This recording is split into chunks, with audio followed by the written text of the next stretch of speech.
Hey everybody, today we are going to run through a few different monotyping processes that you can use for screen print. These are really great if you are not interested in making an addition, if you want to add texture, multiple colors at the same time, if you want a series of prints to change over the series. This is also great for when you've graduated or when you're working outside of school and you don't have a full print shop. These are things that you can do easily in a home studio. So far what I've done is I've torn my paper and I have taped off an area that I want to work with on the screen. In my case, this is an 8" by 8" square, and I have 10" by 11" paper, so I know that it'll fit nicely. I'm gonna show you first a watercolor process. So I have my set of watercolors and water and a paintbrush, and I'm actually just going to set my watercolors up so that they are super heavy pigmented. So this works better with the type of watercolors that come out of a tube, but it's fine with watercolors that are part of the tray. So I'm going to just get those soaking and ready. And I'm going to paint directly onto my screen. So if I'm going for something more abstract, I'm not terribly worried about it showing up face first. I'm gonna paint directly on the front of the screen, and therefore the majority of my pigment, although it will be trapped on the front and you might get a slightly darker print when I turn my screen over to print, but if you are working with text or something that you have to look at it the way that it will look once it's printed, you can absolutely do this process with your screen turned around so you're painting onto the back. In that case, just prop your screen up so that you're not painting directly onto whatever surface is underneath your screen. So I'm set and I'm just going to start painting. You can see that I can make really fluid brush marks, that the screen is going to pick up the exact detail from my brush marks, and that I can get variety from light to dark using my paintbrush. So like I said, I'm going to try to go for a heavier pigment.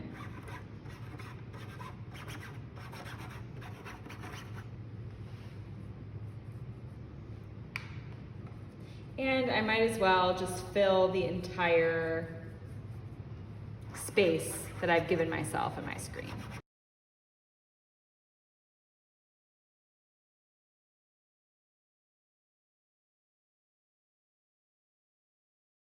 So once you feel that your painting is done, you're going to go ahead and let that watercolor dry completely onto your screen.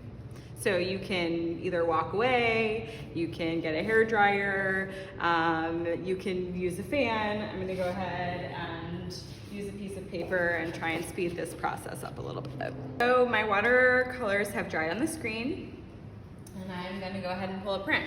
So because my screen is newish and isn't super stained, doesn't have any ink on it yet, I'm gonna go ahead and register without any Durlar, because I won't be able to pull a proof in the traditional sense.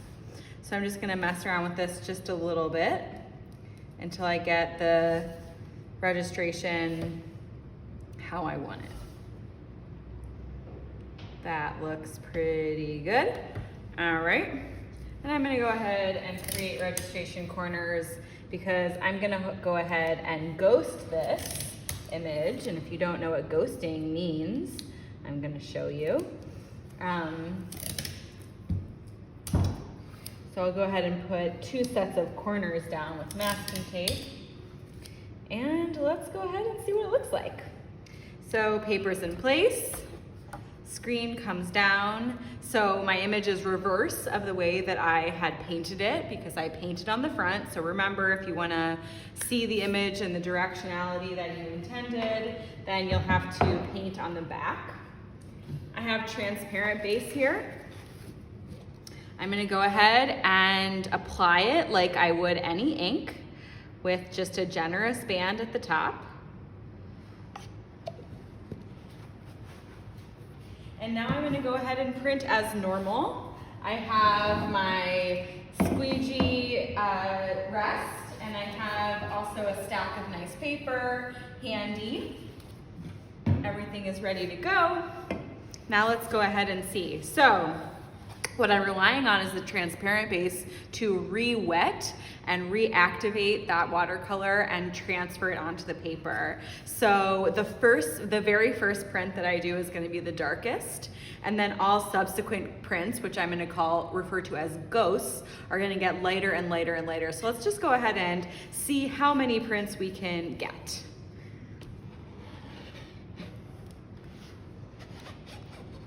I'm going to go pretty slow, so that the transparent base really has an opportunity to wet the watercolor and transfer down to the paper below it. Lifting it up, pull my paper down. I'm gonna go ahead and flood with the emulsion. So cool, interesting results.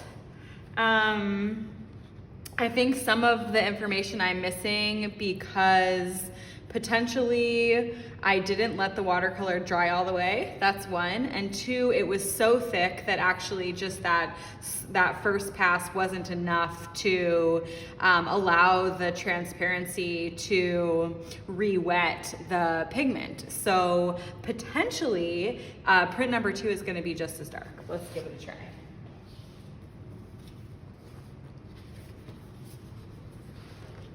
Line up my paper. Screen down, lost some transparency there, grabbing a spatula. This is why it's important to have all your equipment with you before you get started. Put that back into place. And let's go ahead and print it again. This time the transparency has been flooding and wetting the screen for a few minutes or so. So let's see if that makes a difference. You can kind of tell from the top that as I print, less and less pigment is in the screen. All right, look at that. So my hypothesis was correct, that there was actually so much pigment that the transparency was having a hard time penetrating that pigment. So here we have a beautiful, rich, dark colors that are transferring from the transparency, with the transparency onto the paper. Let's go ahead and print a third. And we're just gonna keep going until we run out of pigment altogether. My guess is that we should get 4 to 5 prints, getting subsequently lighter now as we go. You can see a little bit of color is mixing with my transparent base. It's not enough to make any real difference, so I'm not gonna worry about it too much. I might need to refresh my transparency if I'm noticing that it's not flooding enough. So yeah, huge difference between print 2 and print 3 in terms of darkness, but I still think it's very beautiful, very elegant. There were areas that were much darker, they're still showing up as darker. So let's keep going, let's see if we can't get a 4th.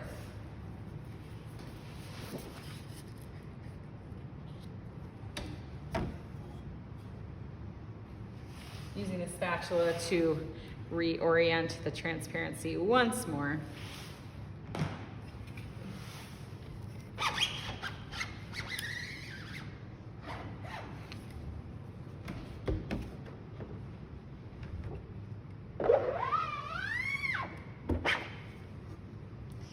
Even paler now. You can see here the difference between print 3 and 4.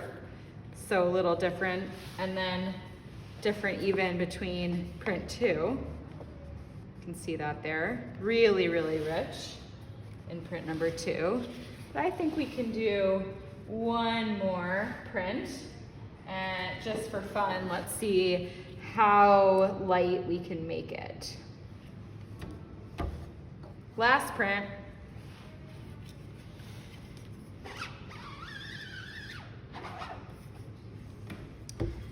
Won't be flooding on my last print But you can see it's a really actually subtle, lovely base. This could be a really nice base for a different print as we will begin to experiment with moving forward. I can use some of these lighter prints as backdrops. There you go, all for mono printed watercolor transfers using screen print.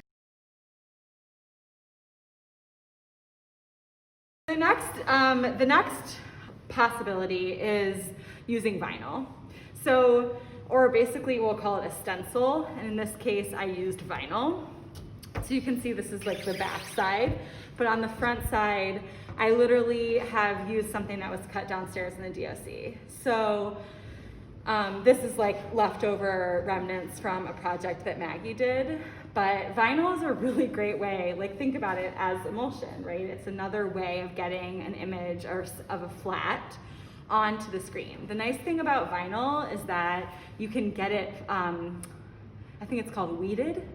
So you order your image in vinyl, and Josh, or whoever's working in the DOC, is going to actually pick apart the parts of the vinyl that aren't part of your image, and you're gonna get it ready to be stuck down on top of the screen. So this is better than, say, contact paper, which you could totally use to make a stencil. It has a sticky side and a shiny side. But you're the one that's X-Acto cutting that out, right? And then using the tip of your X-Acto to remove all the pieces that you don't want. Let's say you're doing text or something like that. You can start to see how that's about to get super annoying. So way simpler, throw something into Illustrator, send Josh, a file, and get the vinyl printed. That's a really easy way. But my point basically is that anything that's adhesive on one side and can stick to the screen is gonna block ink and therefore help you make an image. So vinyl is cool. The other nice thing that I'll show you in a demo in a little bit is how if you put multiple pieces of vinyl down and remove them methodically or in a sequence, then your print will start to change and evolve through your series. So unlike emulsion, where you're basically committed to that image until you run through your edition or whatever, vinyl you have a little bit more adaptability and a little bit more flexibility. Does that make sense? Okay, so I have my triangle. I've taped up everything other than the triangle, and I'm just gonna go ahead and spend a minute registering. In this case, I have actually drawn in pencil my paper, the size of my paper. I sort of outlined my paper onto the screen directly. Pencil will not show up in your image. So it's a nice way to lightly mark, let's say, if you want to know the X and Y axis or like exact center, or if you want to do something to make yourself a note on your screen, you can use pencil. Do not use pen, okay? You want to at least have something that's erasable. But I did this because I knew when I added all this tape and vinyl, I was going to have a harder time registering my paper. So I just wanted to make sure that I was able to do that. There's also some water in this frame, which is driving me a little batty. Okay, we're talking about vinyl. I'm going back to my screen that has the taped out part so that I have my 8-inch square by 8-inch square to work with. And I have pieces of cut vinyl from a previous project, but you guys can, design any file and order it. So when you order vinyl from the DOC, it's gonna come in 3 layers. One is the backing, like of the vinyl. The second is the vinyl, and the third is a piece of basically tape that they put down in order to weed the parts of the vinyl that you don't need. So basically what's gonna happen is that you're gonna peel the top layer of vinyl off from the bottom. So this is discarded now. This is what you don't need. This is like the part that says, oh, it's called a liner. Perfect, remove liner, it says it on there, okay? You're removing the liner. This is sticky on one side. So I'm gonna lay the vinyl down somewhere that I want it. And this third piece or whatever, like third layer, is there so that I can press firmly on the vinyl. I can place it where I want, and then I remove this piece. So So sometimes you have to kind of like start it on the corner and then slowly peel away that third layer. And it leaves your vinyl mark or whatever it is. Cool? So I have all of these random pieces, and we're just gonna go ahead and play with them.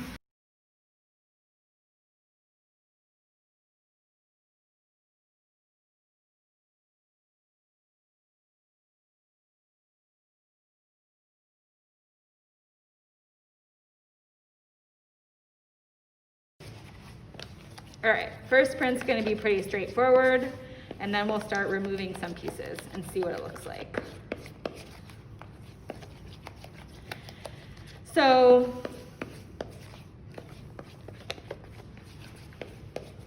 let's try it.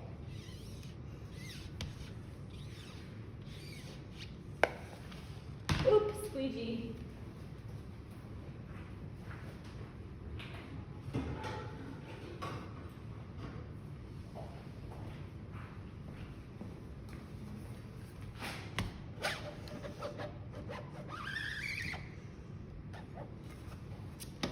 So this is still a lot of open area. So it's gonna be an ink suck. So I'm gonna make sure that I have a lot mixed and ready to go. Kind of a nice print. Not sad about it at all. So there we go. So I'm happy that Maggie had these random little pieces of vinyl in the drawer that we could play around with. So I like that. I think that I'd like to try to print exactly that on this next one just to see what happens. So I'm going to do that. Bear with me.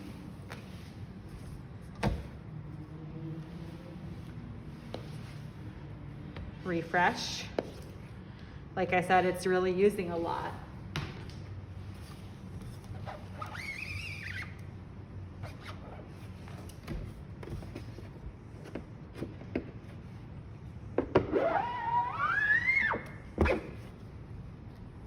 Ooh, forgot about my weird registration on that first one.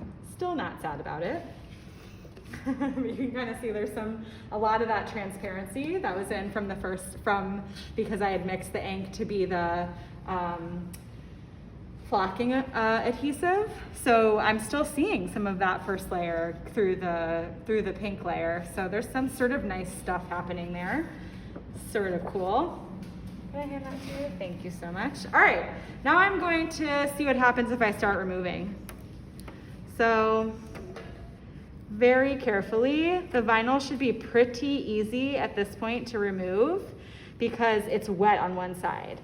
So I want to be careful that I'm only touching the piece that I want to remove and not the other ones.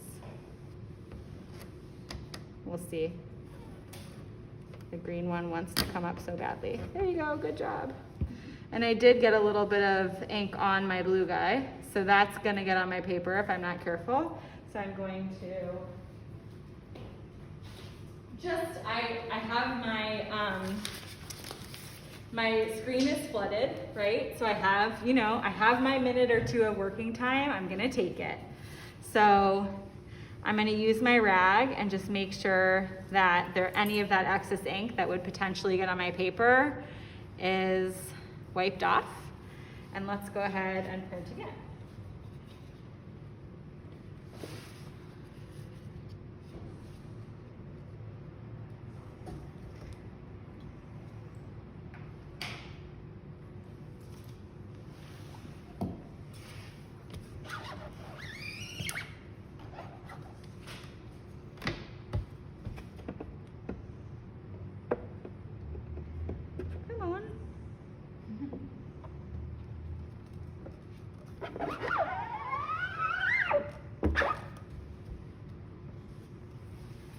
Cool. So you can see it came out really clean, actually, the difference of the two prints, one without the white circle, one with the white circle. So I'm able to make a really fast adjustment on a really clean image with this process. So If you're having something crazy detailed where it's going to take you a really long time, this might not be the best thing. But with something big and kind of playful with these big shapes, it's actually working quite well. I'm happy with it. And like, let's just do another one, right? Let's take something else off and try again. Thank you so much. So very surprisingly easy to take it off. So just remember that. But it also wants, if the two pieces of vinyl are overlapped, in the case that mine was, it wants to pull off the other pieces. So just be very careful about that.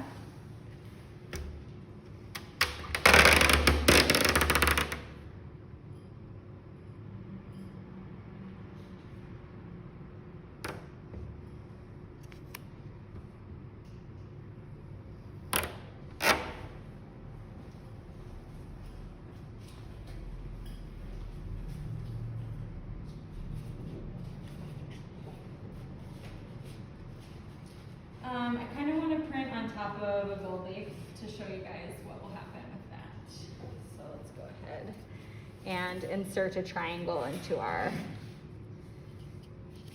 composition.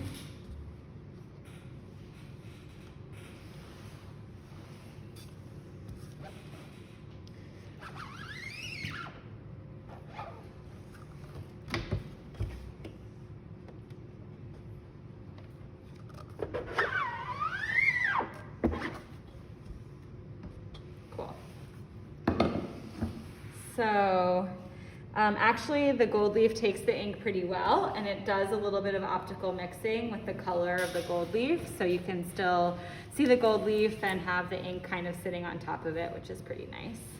So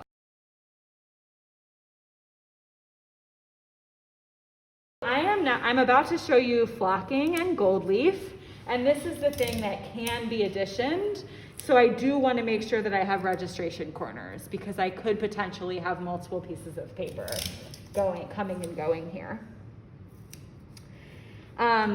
Okay, so I am going to show you this cardboard box is lined with newsprint, and this is what I'm going to flock and gold leaf into. So I'm going to pull a print, put that piece of paper inside this box, and then apply my flocking and gold leaf. I'm doing this because why? Messy. I do not want to make a mess. It's the most messiest thing you can imagine. And this is the thing that will make Stevie actually pull her hair out. And we do not want that to happen. We want to make Stevie happy. So this is why this box is very important. Every time you will leave, this is going to be our flocking box. You will come, you'll get 2 pieces of newsprint, you will put one on the inside going one way, 90 degrees the other way, and then at the end of your flocking, you will crumple this up and put it in the trash. Okay, so this is the box. The box is this big because it should fit that 10 by 11 inch piece of paper very nicely inside of it, okay? I am going to then decide which flocking color I'm gonna use. I want pink, and I'm also at the same time showing you a copper gold leaf, okay? So, you could, the adhesive that we're going to use is just transparent base. So the transparent base alone is going to be sticky enough that the flocking and the gold leaf are going to stick to it. However, what if you'll see that the flocking is actually kind of, it's like glitter, right? Think of it like glitter, pouring glitter onto Elmer's glue. If you don't apply very quickly and heavily, you could have a spot you've missed a spot. So if my ink color or my glue color is similar to my flocking color, I'm not going to notice in my print as much. So I don't want to go ahead and flock just with transparent base. I want to mix an ink color to mix with my transparent base. Does that make sense? So I have an empty bowl, mostly transparency, and then some of a pre-mixed color that matches. I just chose something that's kind of in the middle of the pink of the flock and the copper of my gold leaf. And I'm gonna go ahead and put a little bit of this into my transparency so that on my white paper, there's some color there. And you can see I used like a 1-to-3 ratio, I would say. So it's mostly the transparency, but it has that tint of the color that I want. And this is just to hide any errors. A little less with the flocking, a little bit more with the gold leaf. Okay, I've also picked, when you're thinking about what you want to flock or gold leaf, I've picked something that has a very large opening, a flat area. It is a little bit harder to flock like detail, like fine line and gold leaf fine line. 2 reasons. One is just not that much surface area for those materials to stick to. And for reason 2, the line work and the detail work will dry much faster. So your working time from paper to making the flocking happening is very, very, very fast, right? So we want to give ourselves as much time and freedom. So you kind of want to come up with a design that's suited to flocking or gold leaf. Make sense? Okay. All right, let's pull a print and let's do some flock. Well, actually, let's do gold leaf first. So this part's normal, what you're used to. Okay, so I'm also gonna go pretty slow because I really want a lot of that, a lot of this pigment and transparency to go through my screen. So nice and slow. I'm going to go ahead, lift up my screen, give it a good flood because now I need some working time. I'm going to put my paper inside the box, and don't worry because if you can't see me, you'll watch the video, okay? I'm going to carefully take a piece of gold leaf and I'm gonna lift it up with the piece of tissue paper that it's resting on, okay? And then I'm gonna start at one corner.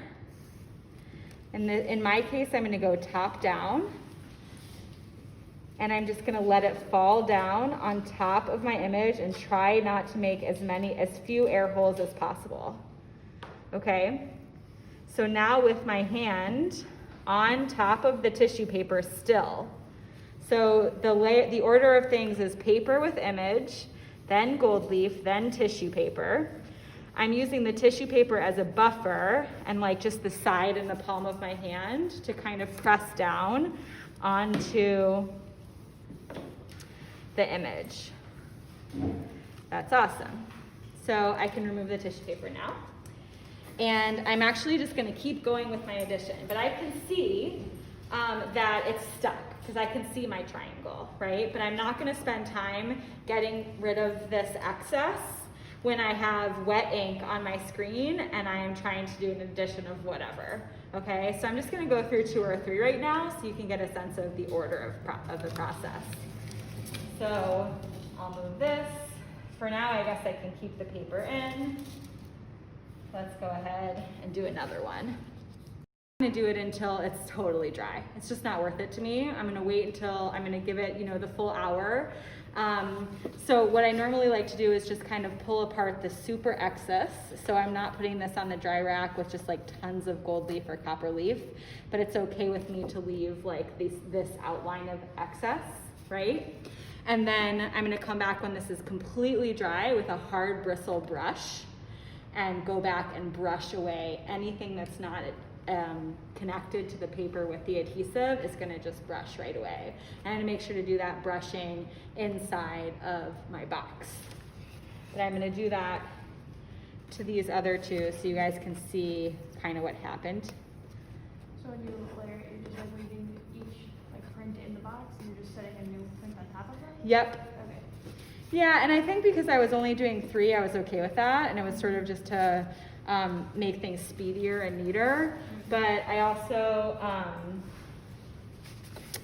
wanted, if I'm doing many, like 10, and it becomes uneven, then I will go ahead and just do a few at a time. But I was noticing that it was fine for the 3. So you can see print number 1 was perfect. Print number 2 is pretty good, but it did have a couple holes in it, so I'm really happy about my tinted color, because if it was if I had matched my color, you're not gonna notice. And number 3, I was shaking, and you can see the wrinkles in the triangle from shaking. So I'm gonna go ahead and pass these around so everybody can see them, okay? So, on to flocking. Putting the gold leaf away.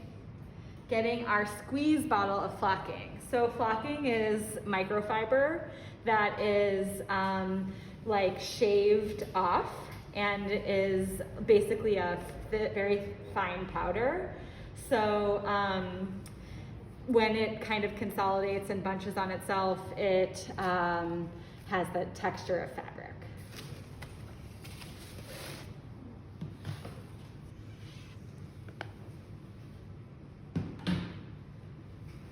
So the best way that I found to apply flocking, I don't know if that got dried out at all, so I'm just gonna go ahead and do a second pass just to be safe. We're using the transparent ink mixture. Same exact situation as the gold leaf, so it's mostly transparent with a slight ratio of the color of whatever flocking you have. So I was just trying to find like a happy medium, remember? Between my gold leaf color and my flocking color. Okie dokie. So, going back to the very fancy flocking box. Paper goes in the box. Now, I am relying on the suction of the squeeze bottle to force the flocking fibers onto the adhesive of the paper. So unlike glitter where you're just shaking it out, this needs a little bit more force because this stuff is so light and fluffy. So I'm asserting and like squeezing the squeeze bottle so that it hits, the fibers hit the, what's it called? The fibers hit the, and I'm only doing little puffs, so little puffs come at it at once. So once I've done that, I can lift my piece of paper and very much like glitter, tap it out. And I'm gonna sort of try to tap it like to the side. So my next one, there isn't just like a ton of flocking everywhere. So I'm gonna try to be as neat and tidy as possible. But that's my flocked triangle. So it's got that beautiful, you know, pink, bubblegum, fuzzy vibe going on, so I really like it. And I tipped it off enough so that when I take it out of the box, I'm not gonna make a mess, but I'm sure that there's still like looser fibers on here, but when this is completely dry, I'll come back and do this over a trash can. But for now, that's plenty. And let's just do one more for the sake of it. Okay, and then of course clean up. We're, just while I'm still on the video, I'm just gonna go ahead and show you how I am going to make a funnel.